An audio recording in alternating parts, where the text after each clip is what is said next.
I'm happy to be able to share with you all the following video, which is a conversation I had with my friend and colleague, Kate Sonderegger. I give a fuller introduction to her once the interview begins. But I wanted to say up front that this is a video that I originally recorded for a class here at Seminary of the Southwest. We were discussing, we had on our reading syllabus for the day a chapter on the Trinity from Kathryn Tanner's book, Christ the Key. And in conversation with Dr. Sonderegger, she said she would be happy to join me for a conversation about that text. So the text that you'll hear us referring to is this one here, Christ the Key, and the chapter called Trinitarian Life. We just read it's quite a long chapter, but we read the first 25 pages or so of that chapter. And so that's what you hear the two of us going back and forth about. I'm glad that you have tuned in here, and I hope you enjoy the following interview.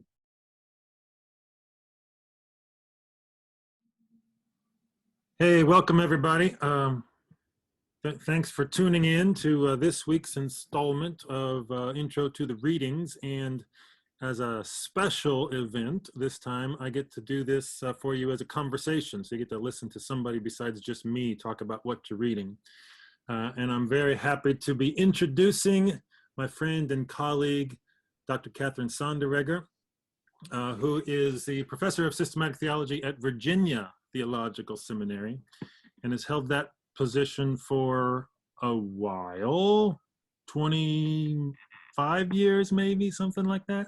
Yeah, not quite, but close. Yeah, came in 2002. Okay. And Dr. Sonderegger is also a priest in the Episcopal Church and has been a priest in the Episcopal Church for right around the same amount of time, maybe around 20 years, 21 years or so.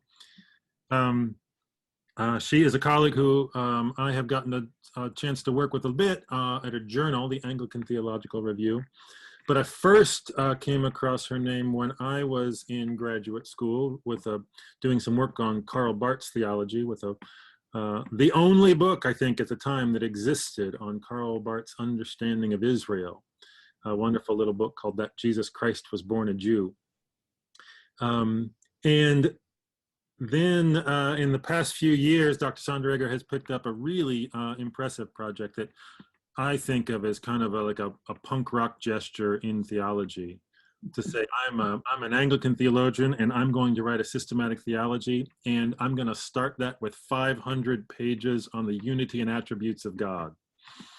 I can just imagine sort of the publishers looking at you and saying, do you want to be cool, or do you want to do something that nobody does right now? And I love that you did this thing, and you're now 2 volumes in, and it's a remarkable work, and I'm having lots of fun reading it. In fact, the students read a chapter of that to get us talking about how Scripture functions within systematic theology. So you've already been our teacher once, and I'm looking forward to talking about this amazing reading from Kathy Tanner with you today. Thank you so much for being generous with your time, Dr. Sonderegger. It's wonderful to be here, Tony, and great to be here virtually with your class. And Easter blessings to you and to the whole community at Seminary of the Southwest. No, thank you so much. And thank you for also just being willing to talk about a text with me. It's sort of easier maybe to talk about things that you're working on or things that you're writing, but I'm actually making you work here by digging in and asking you to talk through somebody else's writings with me. So thank you for that. Well, such writings. I mean, this is one of the superb theologians working, I think, in any language today. I think Kathy Tanner's work is just stunning. Yeah, she's got such a, I think whenever I read her, I find that she's got that sort of very precise, careful, analytical style that almost surprises you with just the sort of, burst of simple obviousness of something that she tells you. Mm-hmm. And it's much deeper than you think at first. Oh, yeah. You're reading along, you think, yep, yeah, I'm getting this, right, right. And then you say, oh, it means this. Yeah, And you, that, yeah. that's depth. And then you try to recover and see how she got there, and you think, oh, she really did lead us all the way to that stunning point she just brought us to. Yeah. I've got a favorite. I thought maybe we could just look at a couple passages. I'll look at a few passages here, and I'd love to just get talking about them. One of the first places that she does one of those kinds of moves is on 145. She says up at the top of that page, there are no new movements of the Trinity represented by the mission on which the one Jesus calls Father sends the Son and Spirit. So there are no new movements of the Trinity represented by the missions. The persons of the Trinity just keep doing what they're always doing, but now with humanity along for the ride. What a brilliant image. What a phrase. I mean, only Kathy Tanner could pull that off. Yeah. What do you think she means by that? Why would she want to say that way? Oh, this is one of these places where Kathy has not persuaded me, but it is it's a profound move that she makes. This I think is where she favors Rahner's view that the immanent Trinity is the economic Trinity, and therefore there is nothing new in these relations, the taxes, the roles, as she calls it, for the persons, over and above what we see in the economy. That carries risks, and she wards them off very vigorously. But I take her to be affirming there that there are not two trinities, so to say, that there really is just, there is just this movement among the persons. And then there is the assumptio carnis, the assumption of the humanity, that human beings coming along for the ride. How do you read this, Tony? Well, the way that you said it gave me pause, because I hear saying, did I hear you say that the way that the way that the persons relate in the immanent Trinity has nothing to add to the way that the persons relate in the economy?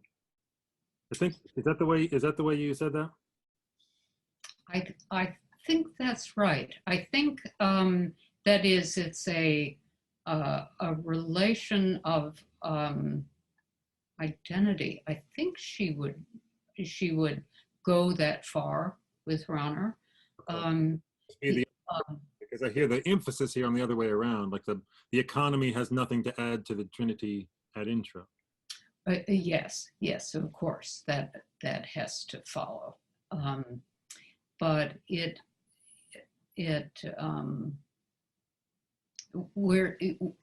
way in which she says the persons of the Trinity just keep doing what they're always doing, but now with humanity along for the ride, the usual movements among the persons continue. It's just their relations with humanity that are now different. Now, on one hand, I take her to be following Thomas here, that the relationship with the world is conceptual, is real on the human side, but conceptual on the divine side. But it does mean that there is nothing distinct or different or a mysterious depth in the immanent Trinity that is not visible in the economy, and that's why she can read scripture the way she does. Yeah, and that's what. So on the one hand, what I like about this, I think I know what I like about it, and I think that I know why she's not quite persuaded you. I like the close analogy links that she builds in. Yeah. Allows us to talk throughout here about discerning the work of the Spirit in the world as an analogy to or reflection of who the Spirit is in God. And it's the same Spirit. It's the same. The mission is the same movement as the procession, but it's just sort of analogically stretched through time. Like what happens when we receive the Spirit is that same intra-Trinitarian movement. It's just sort of stretched out analogically. This is the stuff that I find really powerful and persuasive. I suspect, having read volume 1 and not volume 2 of your big study, I suspect that I know, in your first volume, you start with the unity of God and say, before we ever talk about the Trinity, because of the way that link builds us into creation and economy, I think you want to talk about the mysterious transcendence of the one God in a way that may not sort of issue immediately in analogs, where humanity can sort of latch on for the ride. Mm-hmm. Mm-hmm. I think there has to be distinction between the inner life of God and God's life with us. And that, I think your point of focusing on how Tanner has in mind that the economy is not going to change what the immanent relation of the persons is.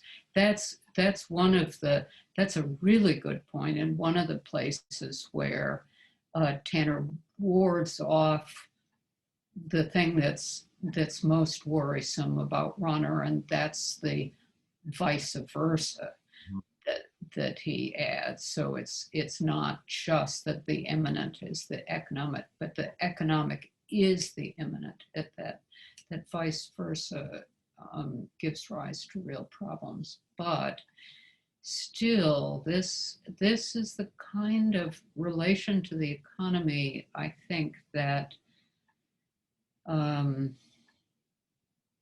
that does not leave a proper reserve for the hiddenness and mystery of God.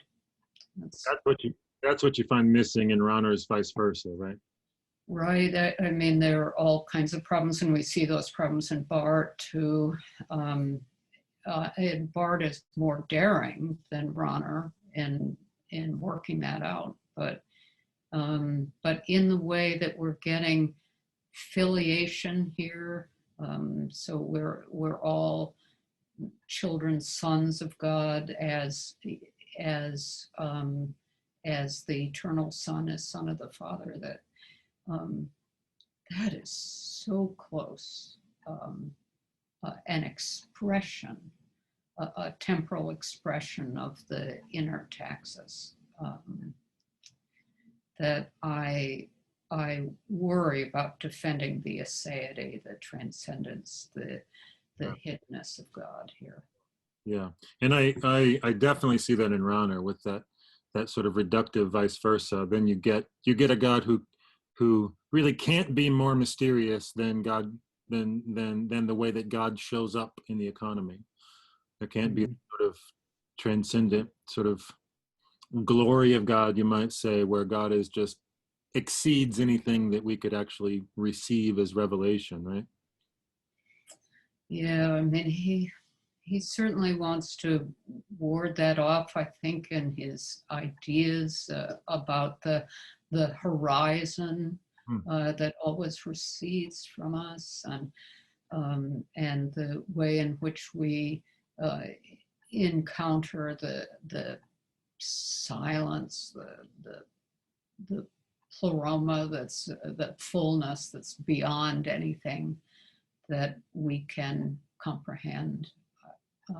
That's, I take it, his effort to ward that off. But you're right. Once you've got a setup like this, where you're just saying what we know in the economy is what there is in the immanence, then you've got this problem. Yeah.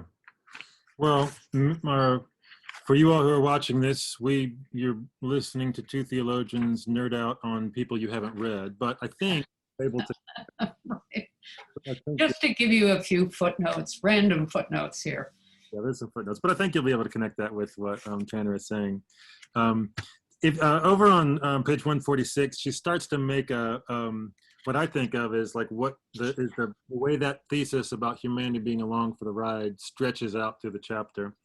When she talks about this line about 5 lines down on 146, over the course of Jesus' life, death, and resurrection, the character of human life suffering under the weight of sin and death is being made over in order better to reflect the Trinitarian relations with which it has been bound. So that being made over, I think of as a very Tanner move. It's important to her when she talks about the incarnation to say the incarnation isn't sort of Christmas Day. It's not just a sort of snapshot of the life of Christ. It's the whole story as a sort of history of that life, and that being made over. There's a kind of formation aspect of it, so that Jesus is the incarnate Logos.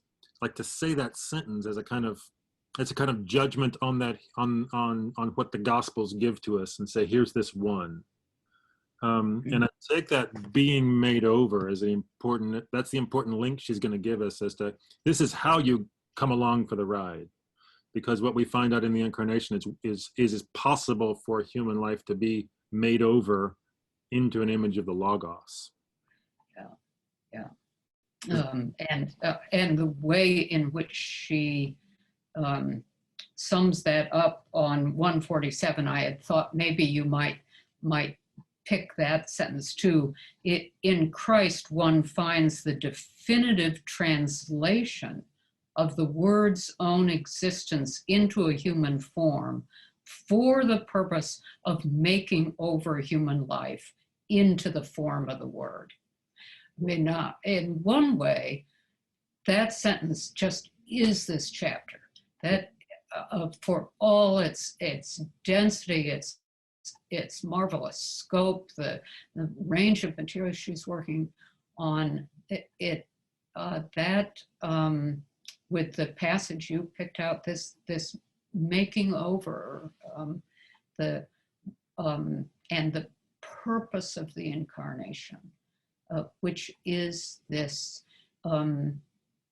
She doesn't use deification language here, but it seems to me that that's the world, and she often has these Greek and Russian Orthodox figures in the footnotes that she's talking about, that were being made over into the Logos. And so that's another way in which the immanent Trinity, that the roles that these persons play, as how she puts it, is seen in the economy, because being made an eternal son is just what's happening here with us creatures. Yeah, that's that translation word is a really interesting one there, isn't it? Like that's what you're looking at when you're looking at Jesus. You're looking at a translation of the divine Logos into human embodied life, and that becomes and the purpose of that, and this is the purpose of that, is making over all human life into the form of the word. This to me is like just a commentary on God became humans so God became human so that humans could become gods, or could become divine. Right, and you can see that at the end of Athanasius's treatise De Incarnatione, and that and Tanner used Athanasius a great deal in her brief systematics, and so that that language of assumption and deification is everywhere in the essay. Yeah. It does mean that the ideas that that some modern theologians have favored drawing on Duns Scotus, that God would have been incarnate even if the world had not fallen. I think this does not follow. I think she follows Thomas Aquinas here, that the purpose of the incarnation is the healing of the sinful world. Yeah. Yeah, we just in fact read that that passage from Thomas where he asked that question, and what he, as he said, answers it in the negative. This would not, if we had not sinned, God would not have become incarnate. Although he sees he sort of notes especially there the complexity, but he says Scripture seems to link the coming of the incarnate one with the economy of sin and death, and so it seems to be a response to that. Right, and notice too in that Quaestio, Thomas allows the possibility that God could have saved in another way. And that, I think, is something that Tanner can't say. I think the thing we were talking about before of this binding of the life of God to the economy in this way that seems to me identity, means that there is no, I think it means that there's no counterfactual for Tanner. There's no God could have done it otherwise. And I think this is one of the things that makes this not a persuasive, or at least a worrisome position for me. The idea that there's possibility, possibilia, or counterfactuals for God is some expression of the divine majesty and freedom. It's very hard to include these if you have made the axis on which your whole vision turns, the pattern of the divine being temporally expressed, translated into the economy. Yeah. In that sense, translated may not do all the work that it could do there. It's it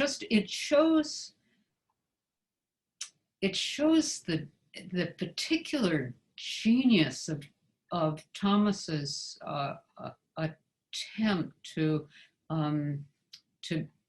open up some kind of conceptual space between the inner life of God and the taxis and the economy. And that's why he can say God could have saved in another way, as well as God need not be incarnate. It looks to me as though, at least on the hypothesis of the fall, that the Son must be incarnate here. This is exactly the point I was going to make about Thomas. Is it seems like the way that he uses analogy, maybe the way to say it is back to Rahner for just a second. Maybe it's what keeps us it keeps the vice versa from being operative. So this is what I mean is the way that God shows up in the economy is for Thomas a fitting expression of who God is in God's immanence, and yet that's not that's not to say God is no more in immanence than God is in the economy, because that's what would make you say, well, it couldn't have happened in the other way. And Thomas says, all we can say is this was a fitting way for it to happen. We can sort of observe the analogy and celebrate it here, and that's about all we can say. Yes, I think that would be another way of thinking about this whole chapter, is the relation of necessity and possibility, or the fitting. And this, in my reading here, it looks as though we have something that is much closer to necessity than Thomas would have us think about the economy. So for all of you who have wondered why you're reading so much Thomas Aquinas this semester, Dr. Sonderegger just told us, keep at it. That's what See, it will pay off. And you will come to passages like this and you will say, but the relation on the human side, that's conceptual, and God's relation to the saving work is not necessary but fitting, right? This convencia is that's central to Thomism. Yeah. You are speaking my love language. Can I get you to comment on one more passage? And this is going to build the spirit in a bit more precisely and actively than right. I want to pick this up. So pick that same theme of being made over into the Logos. I want to pick that up again when she right at the end on page 199. She says, the Spirit does not merely join us to Christ, but once we are so joined, enters within us as the power for new life, according to the shape of Christ's own life as the Son incarnate. We are not just joined to Christ, but we are to be made over into him by the power of the Spirit we have from him. This seems to me like such a powerful way of thinking, not just about the Spirit, but sort of what the whole salvation story is. I get this from her. It's not, salvation is not what we call what God did for us in Jesus. Salvation is what we call what God did for us in Jesus and does in us and through us by the power of that Spirit. We are being made over into Christ, and that's where the saving action really happens. And the whole course of Christ's obedience, as Calvin puts that, it is central, as you said so well. So it's not a single moment. It's all these moments of the Son's temporal mission in the Spirit. And this passage wonderfully points to Tanner's Spirit Christology, which I think is very daring in all the ways that we talked about. It's not only that the Spirit takes the initiative in Jesus's earthly life and drives him into the wilderness and is with him in prayer and instruction on the third day rising. But this is actually, because of all the things we've been talking about so far, it tells us that that's the relation of the Spirit to the eternal Son. So the Spirit actually has a central role in the generation of the eternal Son. So rather than, as Thomas Weinandy, she has that kind of discussion in the footnotes with Weinandy. And Weinandy takes the traditional Thomistic position of saying that the relation of Son and Spirit are inverted between the economy and the immanence. But of course, Tanner can't say that because of all of these prior things we've been talking about. So So there's not an inversion, but it's a mirror. So if we see the Spirit driving the Son out, then the Spirit must be the one that is central to the generation of the Son, even as the Spirit rests on Mary and generates the birth of Christ. Because that analogical link between missions and processions has to hold. Right, right. And yeah, I mean, maybe it's, you're really, you're showing me something in the reaction, your reading of that first passage, and in your use of analogical language that is new to me in my reading here, and that's really helpful to me. It may be I've read these passages as identity.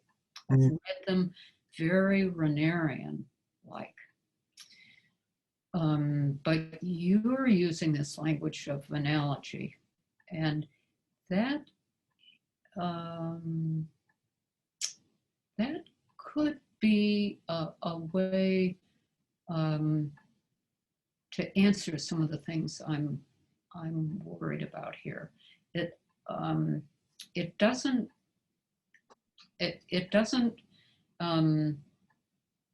handle the way in which the Spirit, we just read off from Scripture what the role of the Spirit is in the immanent Trinity. Mm-hmm. That's very strong. You're saying we can or we cannot read it off? We can. That's why we know that it's not inverted. Mm. It really is that the Spirit is essential in the generation of the Son. Ooh, does that, okay, I have a follow-up then. Where does that bring you in relation to the filioque? Yeah, see, I myself am a supporter of the filioque. I think, and I've been persuaded by Yves Congar that that we can read at least the Greek fathers in a way that is consistent with Augustine's De Trinitate. And it seems to me that the full equality of the persons and of these relations or processions is guaranteed, is underwritten by the filioque.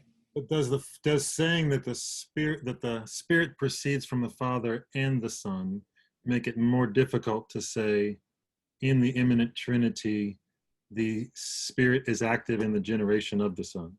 Yeah, and another good thing too, I say, right? Because I don't want this this mirroring in which we look at the life of Israel or the life of Christ, and we say this just is God in temporal form. Light bulbs just came on. I got it. I got what you're saying. This is too. That's that worry of mine that God is too revealed, and I think, I don't know. I think that Tanner would follow Schleiermacher in saying that all that God wills is done, and that just is the world. So Schleiermacher in the Christian faith doesn't make a distinction between what God wills and what has been carried out. It's that same thing about possibilia. There's no no counterfactual, there's no freedom in God's will in this sense. And I think the tenor would follow Schleiermacher there. And so we look at the world. I mean, this is, right? That's Hegel's great insight. The real is the rational. I see that here, and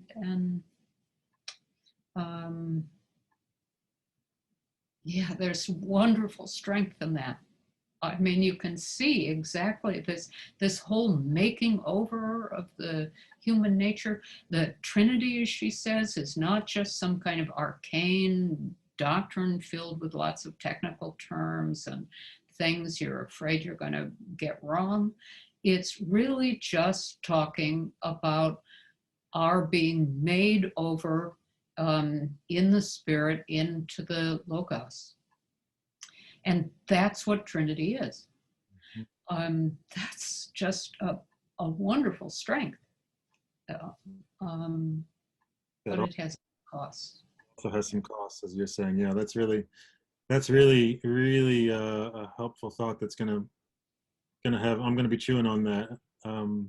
Especially this. Yeah, just back to my filioque question, just to make sure that wasn't too inside baseball. What I heard Dr. Sonderegger saying there was, the filioque is an appropriate thing to say. The Spirit proceeds from the Father and from the Son, because even if that isn't the way that, say, the Spirit operates.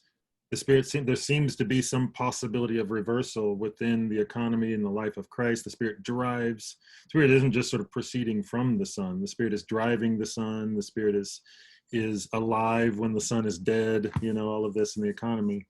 And what I hear you saying is that's all to the good theologically, because that's part of where we sort of can note the glorious mystery of the immanent Trinity. That's not sort of reductively revealed in the created world. Yeah, that very well said.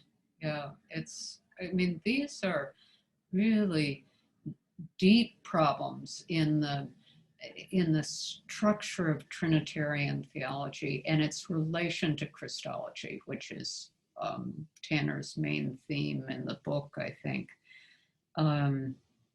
And how our salvation is supposed to be embedded in these doctrines. And I don't think Trinity is fundamentally a doctrine about our salvation, but that is a maxim of Rahner's, and I think that it's something that Tanner endorses here. Well, I think that sounds right. Well, this has been super fun. I don't want to overload the students, so I think we've already dropped about 15 bizarre and fresh names in here, just for people who have idle time, and they wonder, what can I fill my empty hours with? And I don't know. Our footnotes. I don't know what it's like at Virginia, but our students here in Austin have lots of idle time. Yeah, that's it. I mean, they're just lying around saying what to do. So Schleiermacher's Christian Faith, Calvin's Institutes, Thomas, the Questions on the Incarnation, and Middle Knowledge. Right. That'll fill it up beautifully. Thank you so much for the gift you've given us and for your generosity, and for just your friendship, and for talking through this really complex and beautiful text with me today. Thank you.